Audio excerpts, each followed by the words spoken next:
कुछ 2-4-8 दिन से सोशल मीडिया के ज़रिए और प्रिंट मीडिया के ज़रिए ये बात की इत्तलात मिल रही थी कि ख्वाजा बिलाल अहमद को गोशा महल की सीट ना मिलने की बुनियाद पर ख्वाजा बिलाल अहमद मजलिस इत्तेहादुल मुस्लिमीन से दस्तबरदारी की जो है गौर व फिक्र में है। इस बात की इत्तलात सोशल मीडिया पर गश्त कर रही थी। मैं आज इसकी वजाहत करने के लिए आपके दरमियान में आया हूँ।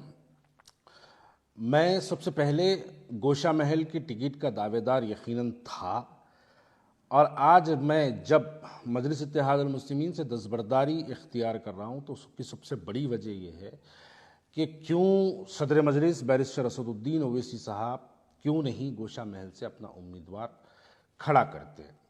अब इसके ऊपर ये एक ऐसी टॉपिक है जिसके ऊपर बहुत कुछ बोला जा सकता, बहुत कुछ सुना जा सकता, और हर एक की अपनी अपनी एक अलग अलग थॉट है। लेकिन मैं आज इस बात को यहाँ पर क्लियर कभी करना चाहता हूँ कि गोशा महल के अंदर, गोशा महल असेंबली कॉन्स्टिट्यूंसी के अंदर टोटल वहाँ पर मुसलमानों की तादाद 79,000 यानी करीब 80,000 की लिस्ट अक्टूबर के महीने में जारी की गई थी। अभी फाइनल लिस्ट इलेक्शन से 2-8 दिन पे 10 दिन पहले कुछ जो है आएगी, जिसके अंदर कुछ बढ़ेंगे या फिर कुछ कम होंगे। तो चलिए मान के चलते हैं कि 80,000 मुसलमानों की तादाद, हम इसको मान के चलते हैं 80,000 की तादाद वाला वो कॉन्स्टिट्यूंसी है। दूसरी बात मैं यहाँ पर यह भी वाजे कर देना चाहता हूँ कि अगर हम माजी में हमारे इंतखाबात को अगर देखेंगे तो मलकपेट जो कॉन्स्टिट्यूंसी है, जहाँ से अहमद बिन अब्दुल्ला बलाला जब पहली मरतबा 2009 में वहाँ से कामयाब हुए थे, वो सिर्फ़ और सिर्फ वो 30,000 वोट लेके कामयाब हुए थे। बाइकल्ला से वारिस पठान जो पहली मरतबा 2014 के इंतखाबात में कामयाब हुए थे, 25,000 वोट लेके एमएलए बन गए थे। बलाला साहब मैं समझता हूँ 30,800 कुछ वोट थे, वो लेके जो है वो एमएलए बन गए थे। जो कॉन्स्टिट्यूंसी में 80,000 मुसलमान हमारे हैं, उस 80,000 मुसलमानों की कॉन्स्टिट्यूंसी में हम अपना कैंडिडेट क्यों नहीं खड़ा करते। यहाँ पर मैं पूछना ये चाहता हूँ, मजलिस इत्तेहादुल मुस्लिमीन की फाइनल लिस्ट आ चुकी है। मजलिस इत्तेहादुल मुस्लिमीन जुबली हिल्स से भी जो है अपना एक उम्मीदवार खड़ा करी है, राजेंद्र नगर से भी एक अपना उम्मीदवार खड़ा करी है। क्या हैदराबाद के मुसलमानों को इस बार ये बात को समझना ज़रूरी है कि हमको अजहरुद्दीन को हराना ज़रूरी है या राजा सिंह मलून को हराना ज़रूरी है? इस बात का जवाब आपको नहीं मिलेगा, लेकिन इसका जवाब आपको यकीनन मिलेगा। हिकमत अमली समझो कुल हिंद मजलिस इत्तेहादुल मुस्लिमीन की हिकमत अमली के नाम पे मुसलमानों के जज्बात से जो है हमेशा खेला जाता है। जहाँ पर 2009 का जो स्टाइल था मलकपेट पे, जिस अंदाज में मलकपेट कॉन्स्टिट्यूंसी पे मजलिस इत्तेहादुल मुस्लिमीन ने अपना कब्जा गाड़ा, अपनी हुकूमत वहाँ पर जो कायम की, जो अब तक भी कंटिन्यू चल रही है, क्या हम उस अंदाज में गोशा महल नहीं लड़ सकते थे? इसका जवाब आपको नहीं मिलेगा, कोई भी इसका जवाब नहीं देगा।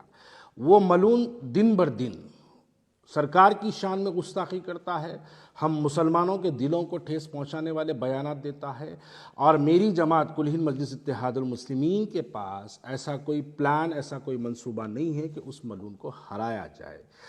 क्योंकि ये तमाम लोग जानते हैं कि मैं कांग्रेस से जब मजलिस इत्तेहादुल मुस्लिमीन में दोबारा शमूलियत इख्तियार किया था, जब बैरिस्टर असदुद्दीन ओवैसी साहब ने ये बात को हमको कहा था कि आइए भारतीय जनता पार्टी को हराने के लिए आप हमारा साथ दीजिए। शायद लोगों को याद नहीं है, लेकिन हैदराबाद के लोगों का हाफिज़ा भी बड़ा कमज़ोर होता है। उस वक्त भारतीय जनता पार्टी एक बहुत बड़े पैमाने पर म्युनिसिपल इलेक्शंस के अंदर जो है वो काम कर रही थी, जिसके नतायज भी आपके सामने हैं। उनके पास 40 से ज़्यादा कॉरपोरेटर्स उनके कामयाब हुए। उस वजह से हमने भारतीय जनता पार्टी के बढ़ते हुए अज़ाइम को रोकने के लिए हमने यकीनन मजलिस इत्तेहादुल मुस्लिमीन का साथ दिया। अब यहाँ पर सवाल ये पैदा होता है कि आप बिहार जाकर वहाँ पर 100 सीटें लड़ाते हैं, जहाँ पर आपकी कोई शाख नहीं है। गोशा महल में आपके 2 कॉरपोरेटर, जहाँ पर आपकी कोई शाख नहीं है। उत्तर प्रदेश जाके आप वहाँ पर 100 से ज़्यादा सीटें लड़ाते हैं। गोशा महल हैदराबाद पार्लियामेंट्री कॉन्स्टिट्यूंसी में आता है, जहाँ के एमपी खुद असदुद्दीन ओवैसी साहब हैं, और जो हर इंतखाबात में जब जब इलेक्शन होते हैं, पार्लियामेंट के जब भी इलेक्शन होते हैं, असदुद्दीन ओवैसी साहब वहाँ से 30-30 हज़ार, 40-40 हज़ार वोट जो है असदुद्दीन ओवैसी साहब वहाँ से हासिल करते हैं। क्या मजलिस इत्तेहादुल मुस्लिमीन जहाँ पर 40,000 वोट हासिल करती है, जहाँ पर उनके 2 कॉरपोरेटर मौजूद है, जहाँ पर उनके इफ्तदाई के सदर मोहतमदीन मौजूद है, जहाँ पर उनकी एक बड़ी तादाद में जहाँ पर जो है उनके एक 80,000 से ज़्यादा मुसलमान वोटर्स जहाँ पर मौजूद है, क्या मुसलमान वहाँ पर अपना कैंडिडेट मजलिस इत्तेहादुल मुस्लिमीन नहीं खड़ाती? इसका जवाब आपको दूसरी जानिब से ये मिलेगा, ये कहेंगे कि नहीं, हिकमत अमली समझो, हम टीआरएस या कांग्रेस की तायद में अपने कैंडिडेट का ऐलान करते हैं। हमने माजी में भी देख लिया कि आपने इससे पहले मुकेश गौड़ की तायद की, वो भी हार गया। इससे पहले आपने टीआरएस की तायद की, वो भी हार गया। इस मरतबा बीआरएस की तायद करेंगे, वो भी हारेगा। आपके पास कोई मंसूबा नहीं है। क्यों? ऐसी क्या बात है जो राजा सिंह को जो है आप इतनी शिद्दत से मोहब्बत करते हैं कि उसको आप बार बार कामयाब कराना चाहते हैं? अब मैं वाज़े तौर पे कह दूं, आने वाले पार्लियामेंट इलेक्शन में आप देख लीजिए, उस मलून को भारतीय जनता पार्टी का कैंडिडेट बनाया जाएगा पार्लियामेंट इलेक्शंस के लिए हैदराबाद के। जैसे ही वो कैंडिडेट बनेगा, ये तमाम जितनी शिकायतें हैं आपके मेरे जैसे लोगों को, जितने भी लोगों को जो है नाराज़गियाँ हैं, ये तमाम नाराज़गियों को बुलाया जाएगा और फौरी इस मलून को ला के आपके सामने खड़ा कर दिया जाएगा। हैदराबाद के मुसलमान जज्बाती नारे लगाते हुए निकलेंगे अपने मकानों से, भारी अक्सरियत से मजलिस इत्तेहादुल मुस्लिमीन को कामयाब कर दी। इस वजह से मजलिस इत्तेहादुल मुस्लिमीन हमेशा एक ऐसे फ़िरका परस्त चेहरे को हैदराबाद के अंदर सियासी तौर पर ज़िंदा रखती है। आप अगर उसकी तारीख देखेंगे तो वो बदमबाल रेड्डी की शक्ल में कभी ज़िंदा रहा, कभी आले नरेंद्र की शक्ल में ज़िंदा रहा, कभी इस मलून की शक्ल में ज़िंदा रहा, कभी बंडारू दत्तात्रेय की शक्ल में ज़िंदा रहा, कभी किशन रेड्डी की शक्ल में जिंदा रहा। तो ये हमेशा इस तरीके से मजलिस इत्तेहादुल मुस्लिमीन एक अपने फ़िरका परस्त चेहरे को जिंदा रखती है। अरे हमने बाइकल्ला के अंदर, महाराष्ट्र के जब इलेक्शन हुए, बाइकल्ला के अंदर 25,000 वोट लेके हैदराबाद, 25,000 वोट लेके बाइकल्ला से वारिस पठान वहाँ से जो है एमएलए मुंतखब हो गया। मलकपेट को जब आप देखेंगे, मलकपेट के अंदर 30,000 वोट लेके अहमद बिन अब्दुल्ला बलाला पहली मरतबा एमएलए बन गए। जाहिर सी बात है, बनने के बाद अपनी कारकर्दगी करेंगे, वहाँ पर मुसलमानों के वोटों की तादाद बढ़ाने का काम करेंगे।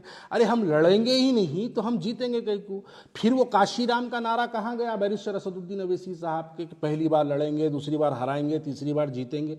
वो नारा क्या सिर्फ बिहार, उत्तर प्रदेश और महाराष्ट्र के लिए है? क्या वो नारा इनके लिए, गोशा महल के लिए नहीं बनता? ये बातें समझ के बाहर है। जब हम ऐसी सवाल करते हैं तो फौरी अब आगे मुनाफिकत का नारा लग जाता। फ़ौरन आगे लोग कहते हैं कि भाग गया, अब जमात छोड़ दिया, टिकट नहीं मिली। अरे मेरे को टिकट मिलो ना मिलो, अगर टिकट की मुझे ख्वाहिश होती तो मैं बैरिस्टर असदुद्दीन अवैसी से याखुतपुरा पूछता। अगर मेरे को एमएलए बनने की ख्वाहिश होती तो मैं बैरिस्टर असदुद्दीन अवैसी से चंद्रान गुप्ता पूछता। अगर मुझे एमएलए बनने की ख्वाहिश होती तो मैं बैरिस्टर असदुद्दीन से चार मीनार पूछता। मैं क्यों बैरिस्टर असदुद्दीन अवैसी साहब से मैंने क्यों गोशा महल पूछा? मैंने उनसे गोशा महल इसलिए पूछा कि उस मलून को उसकी भाषा में, उसकी ज़बान में जिस तरीके से आप, वो हमारे दिलों को तकलीफ पहुंचाता है। सियासी जमहूरियत है, जमहूरियत में हमको मौका मिलता है, मौके के तहत हम जाके उसको उसकी भाषा में ज़बान देते और मुसलमानों के इत्तेहाद का मुजाहरा करके हम उसको बता के आते। लेकिन नहीं, उसको सियासी तौर पे ज़िंदा रखना है, इस वास्ते वहाँ पर उसको कामयाब होने के लिए फ्री वॉक दिया जाता है। 3 इलेक्शन में उसको फ्री वॉक दिया था। आप सवाल करिए बैरिस्टर असदुद्दीन अवैसी साहब के पास कि क्या मंसूबा है बैरिस्टर असदुद्दीन अवैसी साहब के पास राजा सिंह को जो है गोशा महल से रोकने के लिए? कोई जवाब नहीं मिलेगा आपको इसका। अरे ठीक है, आपको अगर ख्वाजा बिलाल का चेहरा पसंद नहीं है, आपको ख्वाजा बिलाल का अगर जो है ज़ुबान पसंद नहीं है, माजी में ख्वाजा बिलाल ने बहुत सारे मजलिस इत्तेहादुल मुस्लिमीन के खिलाफ बयानात दिए हैं, अगर इस बुनियाद पे ख्वाजा बिलाल आपको पसंद नहीं है तो आपके पास जो पसंदीदा चेहरे बहुत से हैं जिनके चेहरों को देख के आप मुस्कुराते हैं, उसमें से कोई एक चेहरे को लेके आके गोशा महल दे देना था।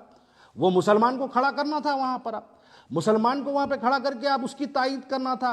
बीआरएस के जो आपके जो ताल्लुकात है, उस ताल्लुकात की बुनियाद पे बीआरएस से आप एक अच्छे से हिंदू कैंडिडेट को लाना था और उसको बोलना था कि तुम मुस्लिम बस्तियों में इंटर मत हो, हिंदू बस्तियों में जाओ, काम करो, उनके वोटों को आप पोलराइज कराना था, जैसा आप करते हैं, जैसा आप फेरोज खान के लिए करते हैं, जैसा नामपल्ली के लिए आप करते हैं, जैसा मलकपेट के लिए आप करते हैं, जैसे याकूतपुरे के अंदर हिंदू वोटों को बाइफिकेट करने के लिए आप काम करते हैं, वैसे ही लेके जाके राजा सिंह के खिलाफ में आप टीआरएस से एक हिंदू कैंडिडेट को वहाँ पर डलाना था और केटीआर जो आपके मामू भांजे जो भी है, आप उनके जरिए उसको इंस्ट्रक्शंस पास करना था कि मुस्लिम बस्तियों में काम नहीं करना, मुसलमानों की 80% है, तुम जाओ हिंदू बस्तियों में काम करो। असदुद्दीन अवैसी साहब निकल के अगर गोशा महल में मुसलमान बस्तियों में 80,000 वोटरों के दरमियान में अगर फिर के असदुद्दीन अवैसी साहब पैदल दौरे कर करके अगर मुसलमानों को वहाँ पे जो है बेदार करते, 80,000 में अगर 55,000 भी मुसलमान अगर निकल के अगर मुस्लिम कैंडिडेट को वोट दे दिया तो मैं ये सवाल हैदराबाद की आवाम के लिए छोड़ता हूं, क्या ये मलून हारता नहीं सकता था? अरे जाती पैसा हम लगा देते, लोगों से चंदा मंग के लेके जाके गोशा महल लड़ा देते अगर आप किसी मुसलमान को देते। मैं अपनी जात के तौर पे अल्लाह के फजलो करम से चंदे की जरूरत नहीं है, मैं अपनी जात से 2-4-8 करोड़ लगाता, गोशा महल उसके वो मलून के खिलाफ में इलेक्शन लड़ता और ये बताता कि उसको मुसलमानों का इत्तेहाद ये होता है। लेकिन इसका कोई प्लान नहीं है आपके पास। अब उसकी आप तैयारी कर रहे हैं, उसको लोकसभा में लाने की तैयारी है, इस वजह से उसको वहां पे फ्री वॉक दिया जा रहा है। और ऐसी जमात के साथ रहना मैं नहीं समझता मेरे लिए जो है काबिल फ़ख्र हो।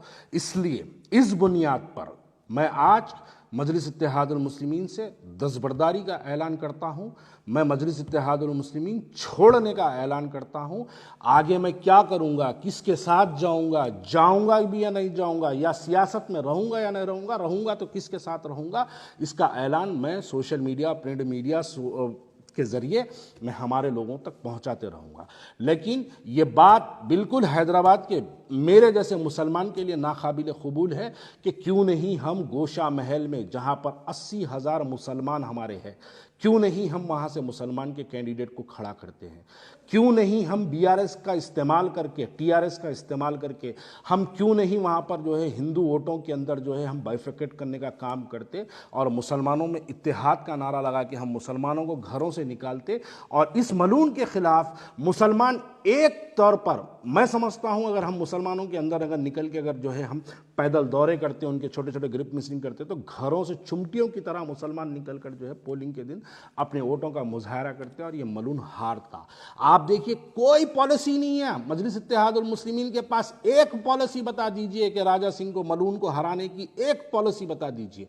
नहीं, उसको सियासी तौर पे जिंदा रखना चाहते हैं। और ऐसी जमात जो इस गुस्ताखे रसूल को जिंदा रखना चाहते हैं, बखुदा ऐसी जमात के साथ मैं रहना मुनासिब नहीं समझता हूं। इसलिए आज मैं कुल मजलिस इत्तेहादुल मुस्लिमीन से अपना दस्तबरदारी का ऐलान करता हूं। शुक्रिया बहुत बहुत।